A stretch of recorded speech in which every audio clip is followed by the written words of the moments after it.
176. Je vous rappelle qu'ici, c'est des rappels.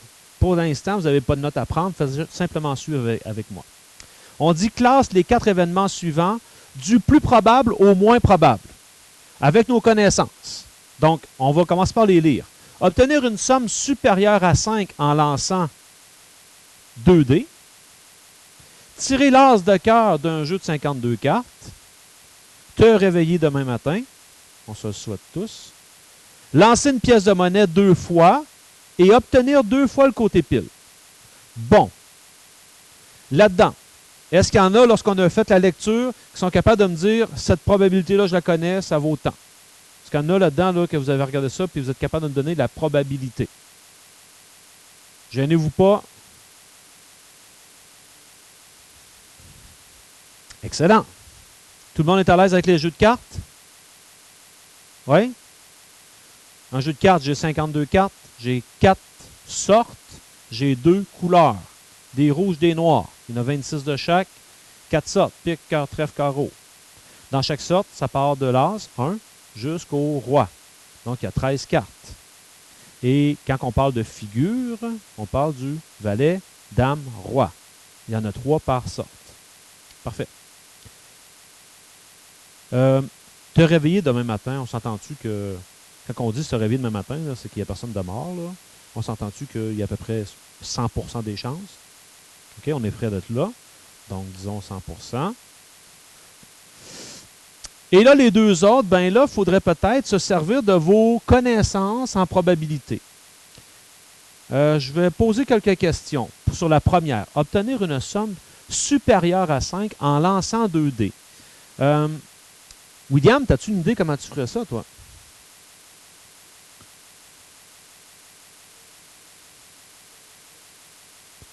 Toi, tu dirais que tu as 2 chances sur 12. Toi, Sandrine, as-tu une idée comment tu pourrais faire ça? Non? OK. Mais mettons, je vous donne un papier, là. Je vous donne un bout de papier. Je te demande de me trouver ça. Andrés, tu pourrais faire quoi? OK, toi, tu penses à l'arbre, parce que l'arbre, on a déjà utilisé ça. Parfait. Est-ce qu'il y en a qui se souviennent de la grille? Je vous la montre rapidement. Lorsque je veux calculer la probabilité, bien là, ici, je m'intéresse à la somme de 2 dés. Donc, ce que je pourrais faire, je pourrais m'imaginer que j'ai ceci, comme ça, et que je vais séparer ça comme ça ici. Je vais avoir, tiens, un dé vert et un dé rouge. Commencez à voir un peu ce que je vais faire. Sur le dé rouge, je peux avoir 1, 2, 3, 4, 5, 6. Alors que sur le dé vert, ben, je peux avoir la même chose. Et là, ce que vous êtes censé de voir apparaître, c'est quand vous jouez au dé, vous voyez apparaître les combinaisons possibles ici. Les combinaisons possibles, ben, faites l'intersection des colonnes et des rangées et vous allez voir que vous voyez apparaître toutes les possibilités. Entre autres, vous pouvez peut-être même constater que quand je fais cette diagonale-là ici, elle me donne quoi cette diagonale-là? Vous avez bien compris mon tableau. Ça me donne toutes les paires. 1 avec 1, ça me fait une somme de 2. 2 avec 2, ça me fait une somme de 4. Ça fait une somme de 6. 4 avec 4, 8. 5 avec 5, 10. 6 avec 6, 12. Et là, je peux remplir ce tableau-là facilement, sachant que là, ce que je fais, c'est j'imagine que j'ai lancé les 2 dés. Et si ça arrive ici, ça signifie que j'ai une somme de 3. 4, 5, 6, 7. Somme de 3, 4, 5, 6, 7, 8. Somme de 4, 5, 6, 7, 8, 9. Somme de 5 ici, 6, 7, 8, 9, 10. Somme de 6, 7, 8, 9, 10, 11. Une somme de 7 parce que c'est le 6 avec le 1. 8, 9, 10, 11, 12. Ce tableau-là me permet de super bien structurer toutes les possibilités. Alors maintenant, si je vous reposais la question, avoir une somme supérieure à 5, eh bien, ce qu'on pourrait faire, c'est de les sortir facilement. Une somme supérieure à 5, regardez comment c'est bien fait. C'est juste à prendre ça ici, puis je les ai tous. Ils sont là. Je pourrais me rendre compte qu'il y en a 26 possibilités, pas mal plus que 2. Puis je peux toutes les sortir, ceux que vous voulez. Sur combien? Il y a combien de possibilités? Il y en a 36. Il y a 36 possibilités différentes, à condition que je vois ça comme étant en 2D de couleurs différentes. OK? Je ne sais pas s'il y en a qui s'intéressent des fois à des jeux de dés ou des jeux au casino. Je ne sais pas si vous avez déjà remarqué, quand on joue au dés au casino, la somme de 7, c'est cette somme-là qui fait en sorte que vous perdez tout au casino. Donc, tu as gagé quelque chose, tu joues, là, tu peux avoir un nombre pair quand tu lances, tu peux avoir un nombre impair, tu peux avoir, si tu as une somme de 3, si tu as une somme de 2, si tu as une somme de 11, ça donne des multiples différents de ta mise. Mais moi, je sais que 7, tu perds ta mise. Et on pourrait se demander pourquoi 7, tu perds ta mise. Bien, c'est parce que lorsque je regarde ça, 7, là, ça arrive 6 fois sur 36. Il n'y a aucune autre somme qui arrive aussi souvent que ça. Alors, c'est pour ça que eux, ils prennent les probabilités les plus élevées qui leur sont favorables et ils utilisent la somme de 7 pour dire, si ça arrive avec une somme de 7, tu perds tout. Et vous allez voir, quand vous lancez 2 dés, si vous jouez des fois au dé, il y a différents jeux au dé. On vous a déjà joué au Yum, Yantees.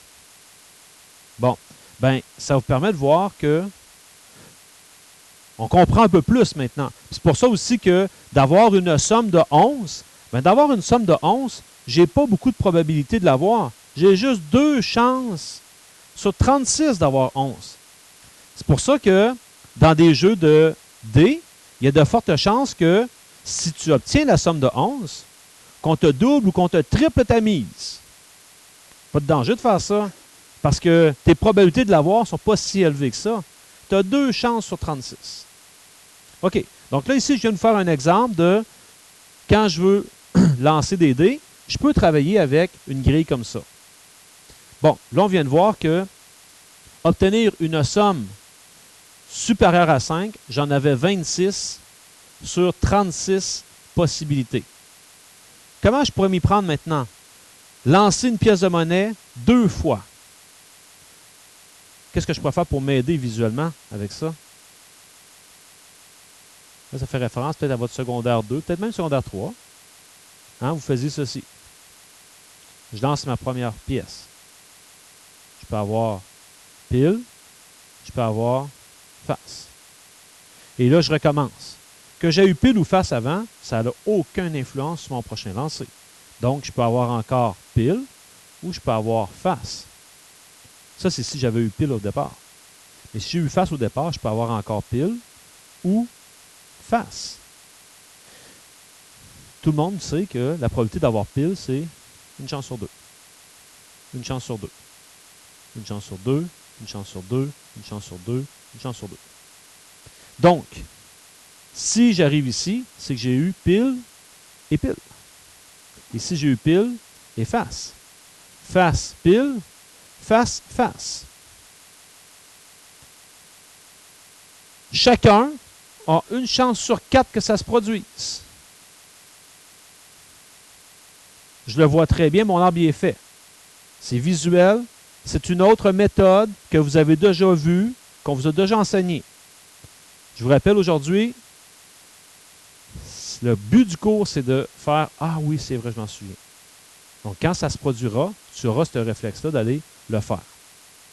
Alors, si je reviens à mon exemple ici, qu'on avait, bien, ça signifie que lancer une pièce de monnaie 2 fois et obtenir 2 fois le côté pile, on a vu que pile, pile, j'avais une chance sur 4 de l'obtenir. Bon, ben là maintenant, si on voulait les classer du plus probable au moins probable, ben peut-être que j'aurais avantage à les mettre en pourcentage ou les mettre tous sur le même dénominateur de façon à les comparer. Mais là, ici, ce n'est pas vraiment le but. Le but, c'est de rappeler les probabilités. Je poursuis. Autre exemple. On s'intéresse aux 3 événements suivants.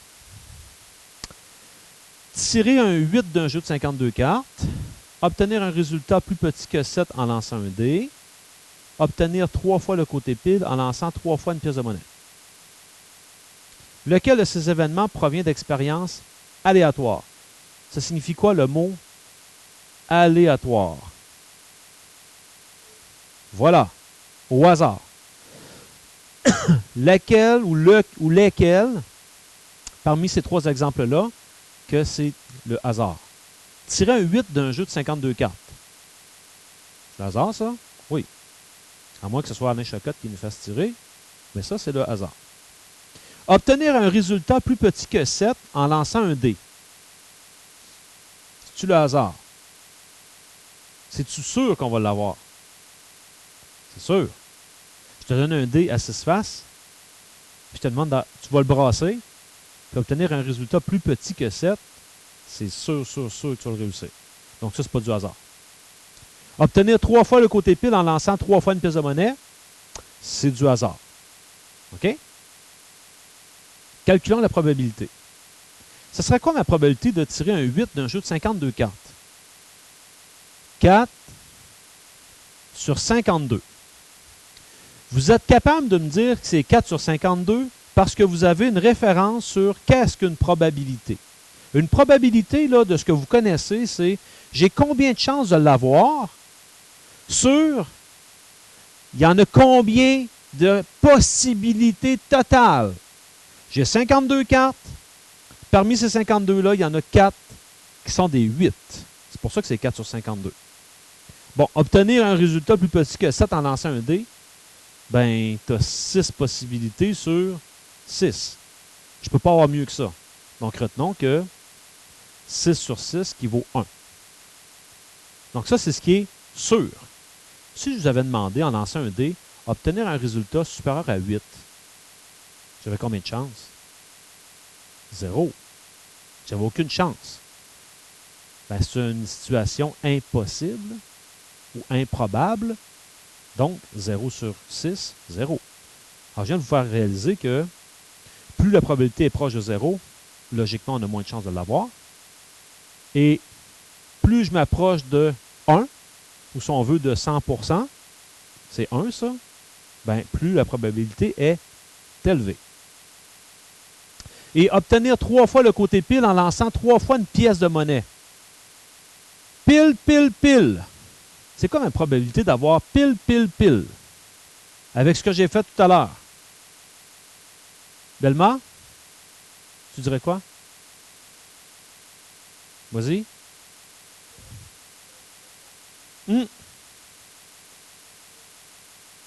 Pile, pile, pile.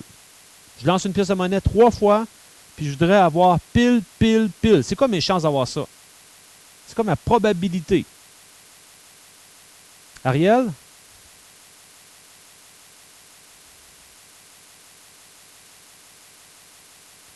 Dans le fond, là, vous devriez avoir ça ici en tête, mais au lieu de l'arrêter là, il faudrait le continuer pour un autre lancer. Et si je le continuais pour un autre lancer, après ce lancer-là, j'aurais encore pile ou face. Pile ou face, pile ou face, pile ou face. Mais moi, ce qui m'intéresse, c'est celle-ci. Pile, pile, pile. C'est quoi la probabilité d'avoir pile, pile, pile? Une chance sur 8.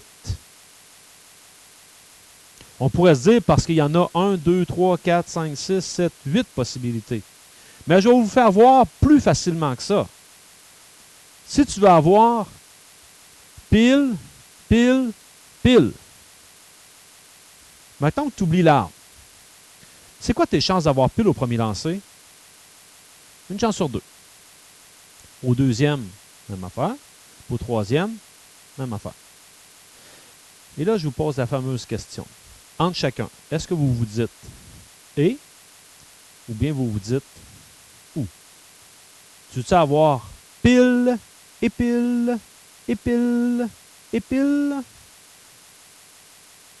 Ou bien pile ou pile ou pile. Et. OK?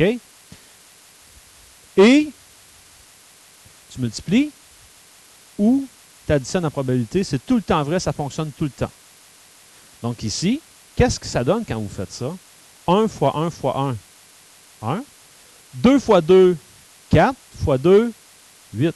Mais vous l'avez, votre probabilité, en faisant ça. C'est logique, ça se tient. Ça, là, ça serait important tout à l'heure là, de vous prendre une note là-dessus. Ça marche toujours. Donc, je reviens à mon exemple.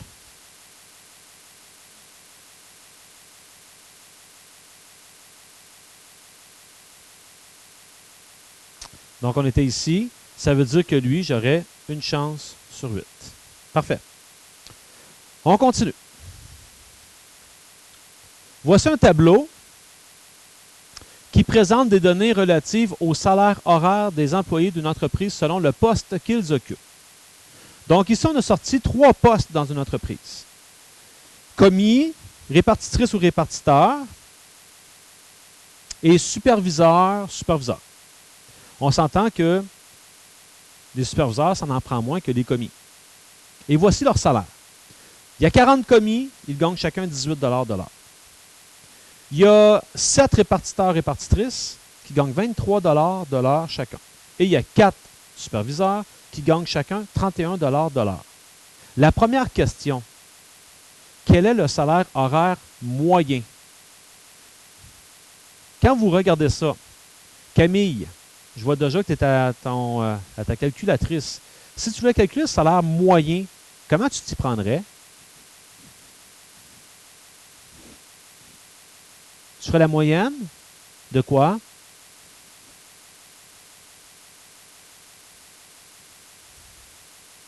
Ah, OK. Jenny, as-tu une idée qu'est-ce que tu ferais? OK. Puis qu'est-ce que tu ferais comme calcul? C'est là que ça devient bien important. Est-ce que tu ferais ça plus ça divisé par 3? D'après vous autres. C'est une bonne idée de faire ça. Ça, c'est parce que si ça, on avait un check. Mais on n'a pas juste un check.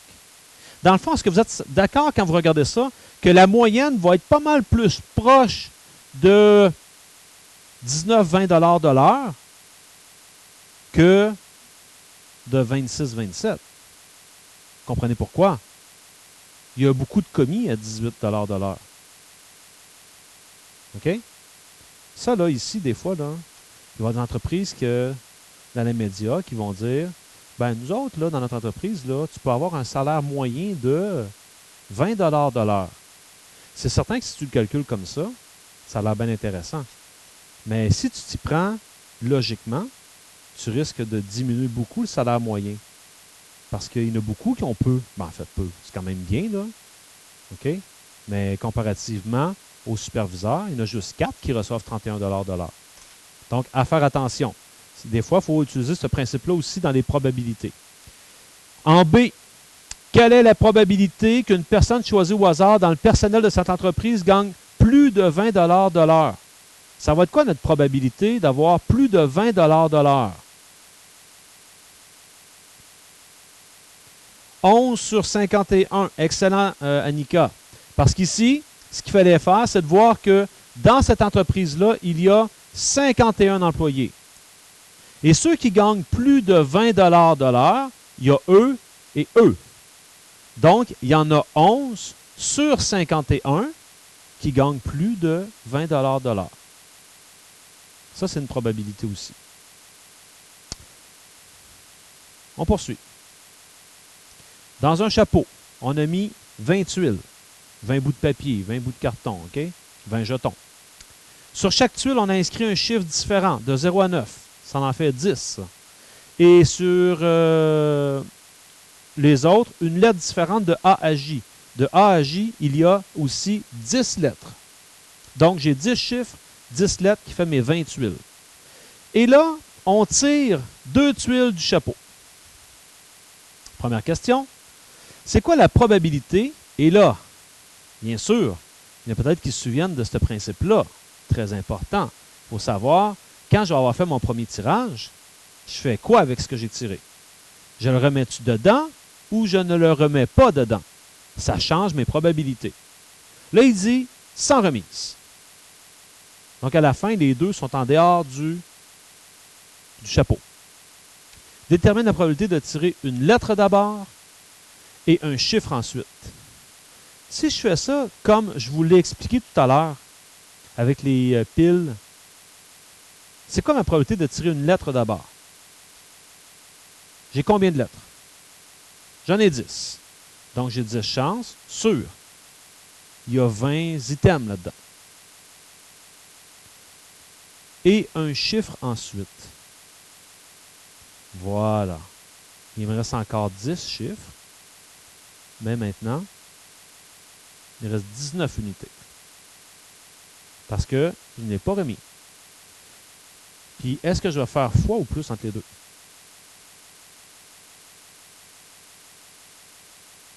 Fois. Pourquoi je fais fois? Je ne veux pas avoir une lettre ou un chiffre. Ça serait assez facile. Parce que sur une lettre ou un chiffre, je suis pas mal sûr que je vais le réussir. C'est « et ». Parfait. De tirer 2 lettres. Je recommence. Je mets les 20 tuiles dans mon chapeau et là, je commence. De tirer 2 lettres. Premier tirage. J'ai 10 chances sur 20 parce qu'il y a 10 lettres sur 20 items. Deuxième tirage.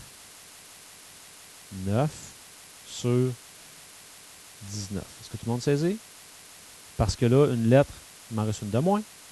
Et dans mon chapeau, au total, il y a un article de moins. Et encore une fois, je ferai fois. Et finalement, de tirer une voyelle et un multiple de 2, les voyelles A, E, I, O. On est dépassé. Donc, A, E, I. Il y a 3 voyelles.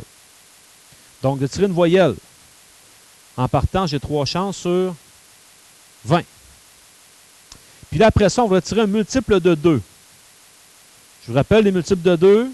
Quand vous étiez au primaire, vous écriviez 2 comme ça. Là, vous commencez 0, 2, 4, 6, 8, 10. Oups, ça arrête ici. Donc, je n'ai 1, 2, 3, 4, 5. Il y a 5 multiples de 2 là-dedans.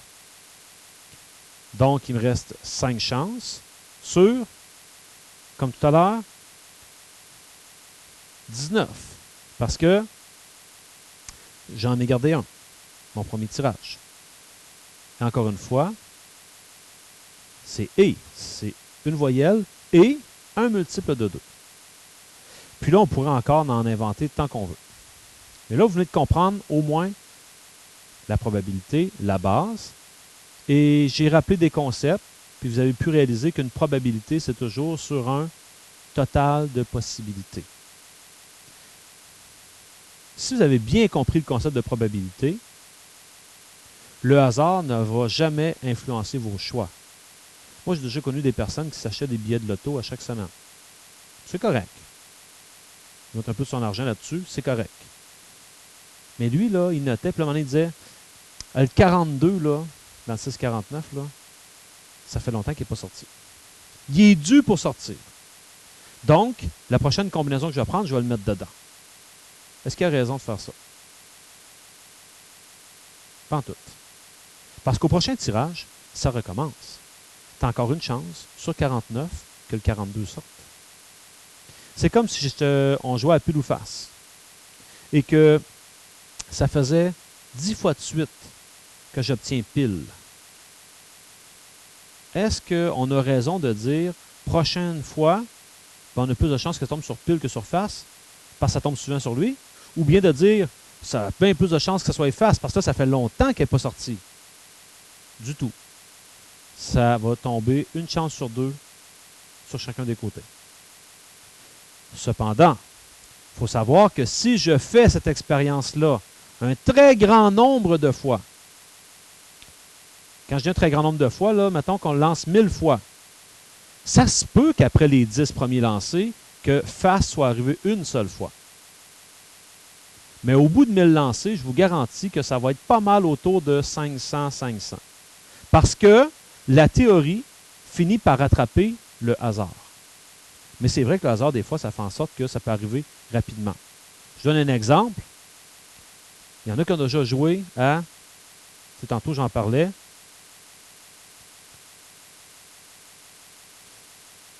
au Yum. Yum ou Yantees. Tu lances 5 dés de la shot.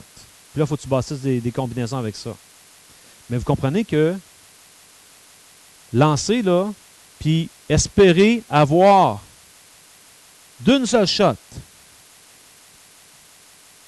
toutes des faces pareilles, exemple, toutes des 5, toutes des 4, cette probabilité-là est très peu élevée. Je vous le dis, elle est très peu élevée. Pourtant, ça peut arriver. Un soir, tu joues, puis il y a quelqu'un dans la gang qui joue, puis il l'a. Ça, c'est le hasard qui fait en sorte que ça va arriver là. Mais si tu te demandais, OK, on va se mettre à les lancer, là, puis faire ce que je suis en train de faire là, ici, là, puis ça va prendre combien de fois en moyenne pour que ça arrive une fois? Vous allez vous rendre compte que peut-être il faudrait le lancer 200 fois pour que ça arrive une fois. OK, ça pourrait peut-être arriver au bout du 5e lancer. Les règles générales, ça arriverait une fois toutes les 200 fois à peu près. OK? Donc, on est prêt à aller faire un tour dans nos notes de cours pour aller compléter les premières pages. Les distinctions entre différentes probabilités. Ce que j'ai parlé avec vous depuis le début, on parlait de probabilité théorique.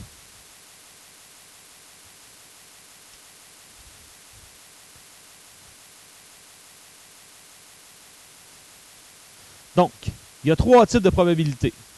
La probabilité peut être théorique, elle peut être fréquentielle ou subjective.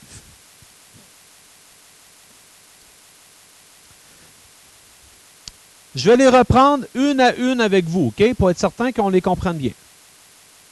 Prenons la probabilité théorique pour commencer. Le mot-clé dans la probabilité théorique, c'est ce que j'ai mis dans la petite bulle ici, à l'aide d'un modèle. En fait, on pourrait même dire, vous avez en tête ce qui va se passer. Quand je vous parlais tout à l'heure des cartes, quand je vous parlais des dés, de la pièce de monnaie, pile ou face, on n'a pas eu besoin de faire l'expérience. Vous le saviez qu'un dé, j'ai une chance sur 6 d'avoir chacun des côtés. Ça, c'est théorique. On a le modèle en tête. Donc, on dit il est possible de calculer la probabilité théorique d'un événement lorsqu'on peut modéliser une situation sans nécessairement recourir à l'expérimentation. Je ne suis pas obligé de l'essayer. Je le sais. Il n'y a personne ici qui va dire ou qui va me contester quand je vous dis que vous avez une chance sur 4 de lancer un dé et d'arriver sur le 5. Personne qui va me dire pas sûr. Passe-moi un dé, je vais lancer le dé 1000 fois, puis je te dirai après si c'est vraiment autour d'une chance sur 6 d'avoir le 4, par exemple, d'avoir le 5. OK? On est convaincu de ça. Bon, ben, quand il est question d'une probabilité théorique d'un événement, la définition de la probabilité, on dira que c'est toujours le nombre de cas favorables sur le nombre de cas possibles.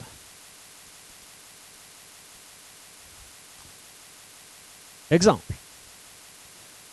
Lorsqu'on vous met des billes là, dans un plat et qu'on vous demande de faire un tirage au hasard, ça devient également une probabilité théorique, à condition que vous savez à l'avance combien il y a de billes de chaque couleur dans le plat. Mais dès qu'on vous le dit, vous le savez. Vous le savez tellement que si je vous disais dans un plat, je te mets 10 billes rouges, 2 billes bleues, une bille verte, je te demande de tirer au hasard une bille, choisis la couleur que tu aurais le goût de sortir, c'est clair que tu vas dire, ben moi j'espère tirer une bille rouge. Parce que par ta compréhension des probabilités, tu sais que c'est elle que tu as le plus de chances d'avoir. Mais si tu mettais ça dans un bol qui est opaque, tu demandais à quelqu'un de piger, puis qu'il y a une mise en jeu, ben peut-être que la mise qui va être la plus payante, ça va être d'avoir la bille verte. Parce que la bille verte, il y en a une seule sur tout le lot. Et c'est souvent comme ça que ça fonctionne dans les jeux de hasard. Alors ici, puisque je n'avais pas de couleur pour vous, j'ai décidé de mettre des billes blanches, des billes noires et des billes rayées. Alors rapidement, c'est quoi la probabilité de piger une bille rayée dans ce plat-là?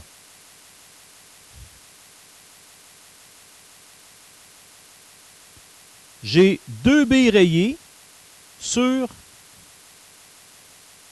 11 billes. Donc, on dira que j'ai 2 chances sur 11. De la même manière, de piger une bille noire. Quelle est ma probabilité de piger une bille noire? Bien, des billes noires, je me rends compte que j'en ai 5 sur 11. Et là, regardez bien tout le monde ici. Si je m'arrêtais là et que je vous disais, OK, vous ne voyez vraiment pas ce qui se passe ici, et que je vais donner ceci, est-ce que vous seriez tout de même en mesure de me dire quelle est la probabilité de piger une bille blanche? Oui. Ça serait 4 sur 11. À quelle condition? À la condition que je vous ai dit, il n'y a pas d'autre couleur que rayée, noire ou blanche. Et quand vous avez fait pour trouver ces 4-là sur le 11, ben vous avez été chercher ce qui manque, hein, pour arriver à 11 sur 11. Parce que faites le total de ça, ça donne 11 sur 11. Et 11 sur 11, ça revient à ce que je vous disais tout à l'heure, c'est la même chose que 1. Et ça, c'est toutes les possibilités. C'est pour ça que je vous mets ça ici comme ça. Ben, on va voir que je peux me servir de ce principe-là pour aller chercher toutes les possibilités. Donc ça veut dire que quand j'en connais une, je pourrais me servir de la probabilité de celle-ci pour aller déduire l'autre. On verra ça éventuellement. Je poursuis. Jeu de cartes. Encore une fois, rapidement pour voir si on a bien compris le concept des cartes. Sans regarder, on tire une carte d'un jeu de 52 cartes. C'est quoi la probabilité d'avoir une dame? 4 sur 52 d'avoir une dame. D'avoir une carte noire, Laurie.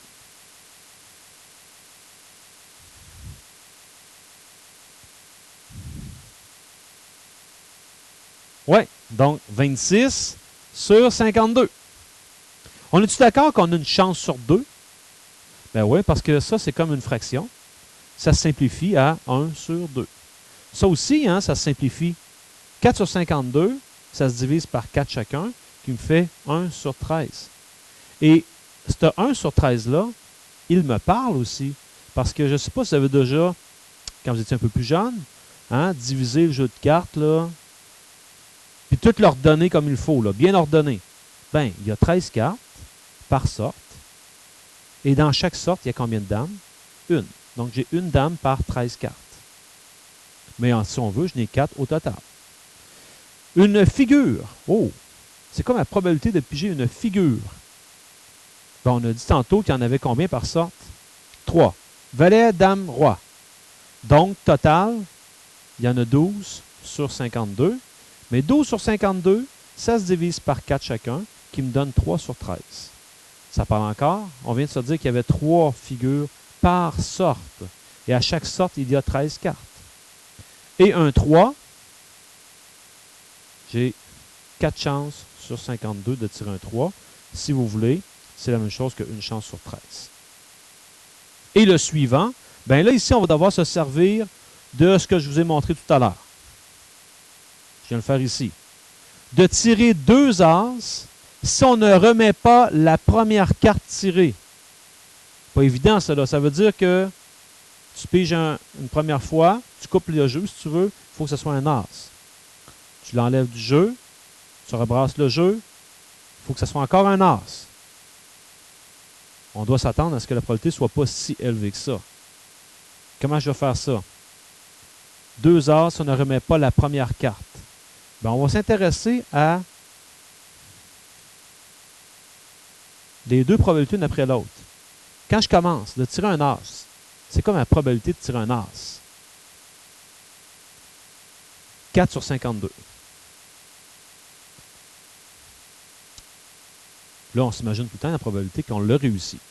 Je la garde de côté parce que c'est sans remise. Puis j'ai encore un as.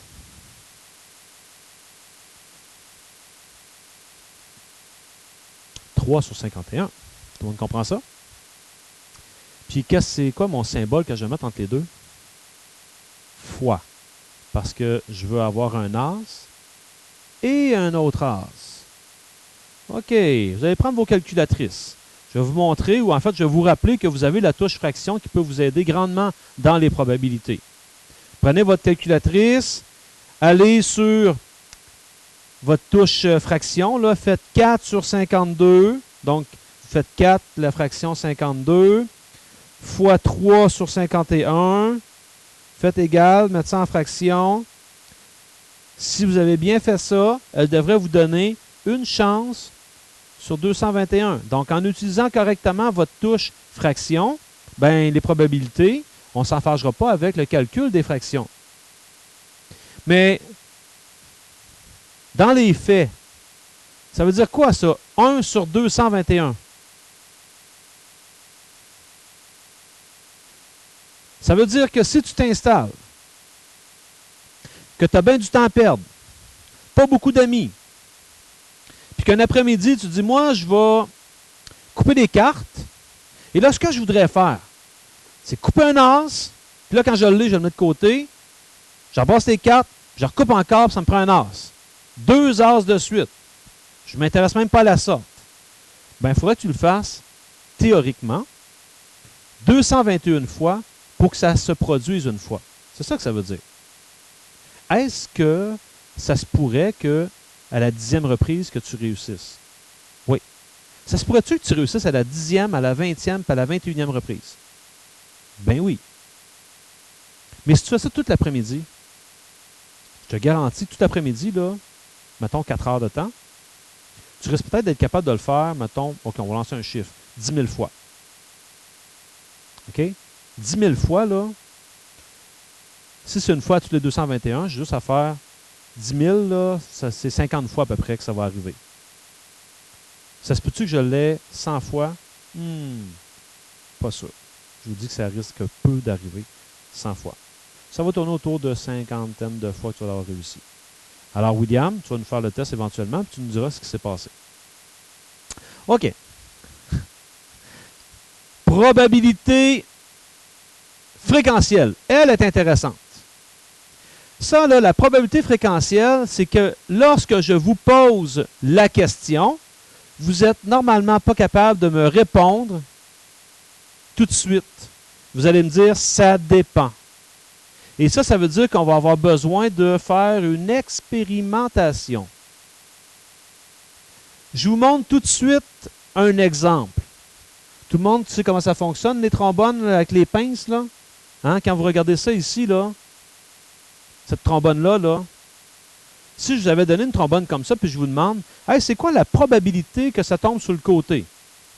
L'erreur à ne pas faire, c'est de dire, ben, elle peut tomber sur le côté, comme ça, elle peut tomber comme ça, ou légèrement penchée comme ça ici, ou peut-être, parce qu'une grosse trombone, ça tient quand on la place comme ça aussi, debout.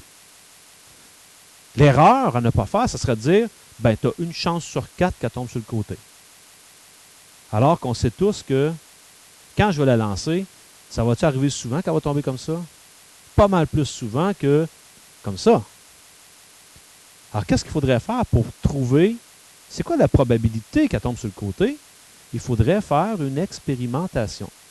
Et là, je vous le vois dans vos yeux, vous vous dites, où tu as pris ces chiffres-là? Bien, il a fallu le faire, l'expérimentation. Hein?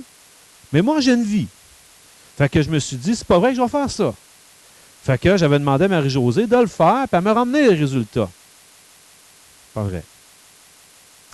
Mais ça veut dire que tu pourrais prendre la pince à feuille, un lancer, tu notes. Tombe sur le côté. Deuxième lancer, sur le côté. Troisième lancer, oh, elle est tombée comme ça ici. Je le note. Après, je note.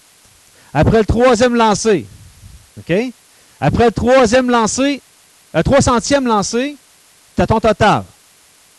Alors, si tu veux vraiment savoir, par exemple, comme ça ici, c'est quoi les probabilités qu'au 301e lancer que ça tombe comme ça?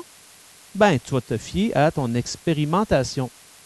Tu vas te dire, OK, c'est arrivé exactement 225 fois sur 300 lancés. Donc, 225 sur 300, c'est ma probabilité que ça se reproduise éventuellement. Je donne un autre exemple. Ça va faire un voyage de pêche. Tu es pêcheur dans la classe? Parfait. Vraiment un voyage trippant, tu t'en vas dans le nord du Québec. Et là, une journée, on dit, OK, vous allez aller sur ce lac-là. Puis là, le pourvoyeur te dit, sur ce lac-là, il y a de la truite arc-en-ciel, il y a de la truite brune, puis il y a de la truite mouchetée. Bonne pêche. Mais toi, tu aimerais ça, en tabarnouche, pêcher de la truite arc-en-ciel. As-tu une chance sur 3 de pêcher une truite arc-en-ciel? Pas vraiment. Qu'est-ce que tu pourrais faire pour connaître la probabilité de tirer une truite, de pêcher une truite arc-en-ciel? Hein? Ce serait quoi la probabilité? Comment tu peux faire de la trouver? Quand tu ne vas pas vider le lac. Ce qu'on a fait pour connaître la probabilité de chacune des possibilités, bien, on a pris le nombre de fois que l'événement se réalise, donc le nombre de réalisations de l'événement,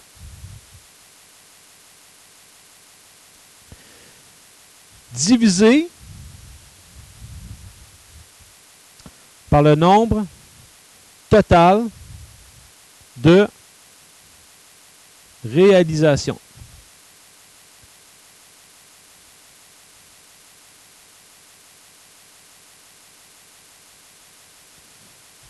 Donc, ça revient exactement à ce que je vous ai montré juste de l'autre côté.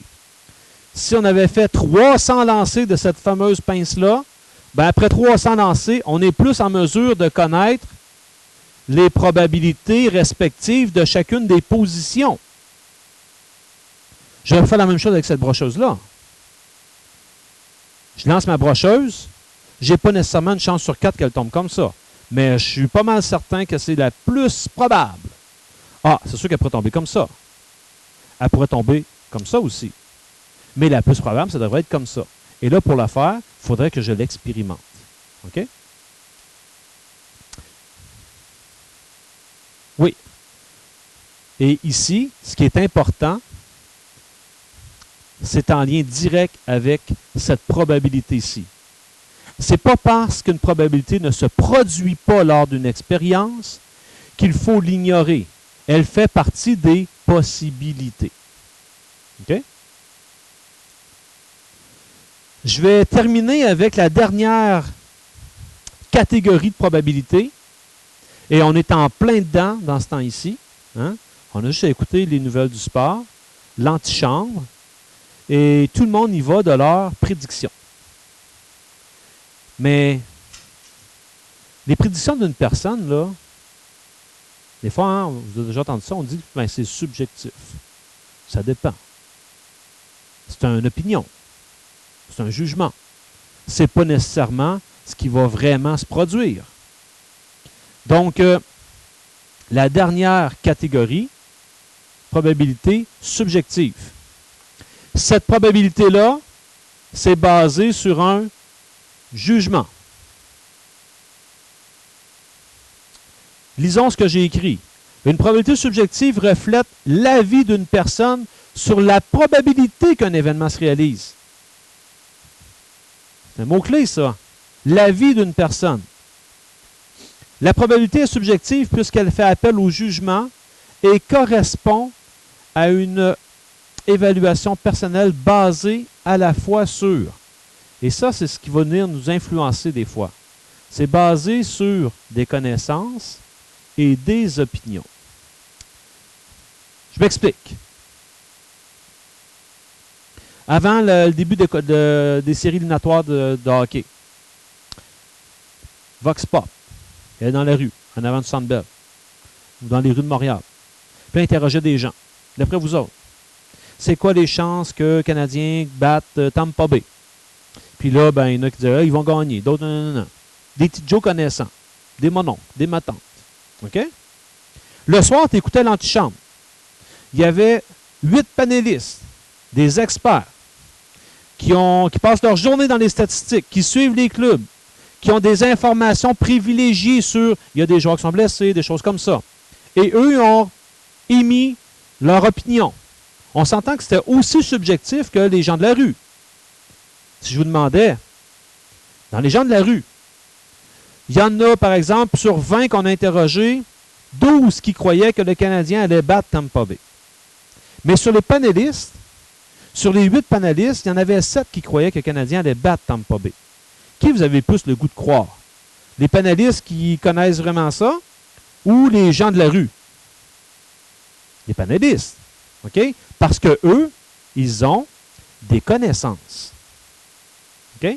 Et ça va venir influencer influencer le poids de la probabilité. Donc, je vais m'arrêter là. Vous avez un exemple ici. Les prévisions sportives. Certaines prévisions météorologiques, parce que des probabilités qu'il pleuve demain. Ben, écoutez Énergie, puis écoutez Météo Média. Je vous le dis, là,